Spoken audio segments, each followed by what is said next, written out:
mo fo andi inde mum fayda joni Dream Company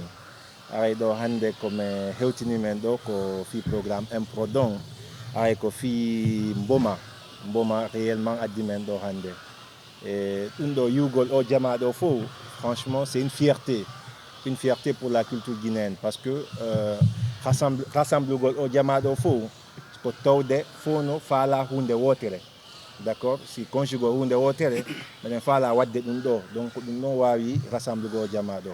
aray de passage ko weltanagol promoteur ɓe ɓen ɗo min koye arde mi woni o domaine d'accord mi tawiɓe o domaine mais réellement j'ai trouvé que des grands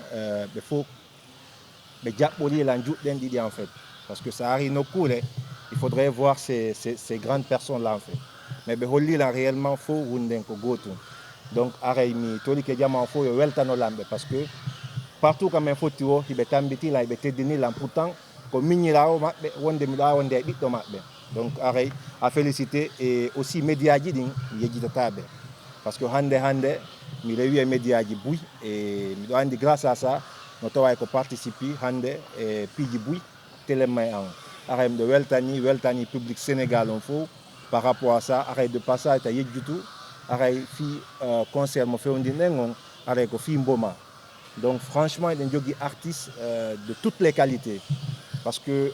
imo wawi wadde genre on fof c'est pas parce qu'il est dans le domaine de truc mais imo wawi wadde genre mo kala mo public on faala il peut répondre moi je le suis depuis très fort longtemps mais andira mais il est là je le suis et je suis fier aujourd'hui hande que mi woni sur un même plateau aray je remercie tout le monde aray ko haɗo mo wawi yewde et de passage ne pas oublier Général qui a eu le courage et l'audace de venir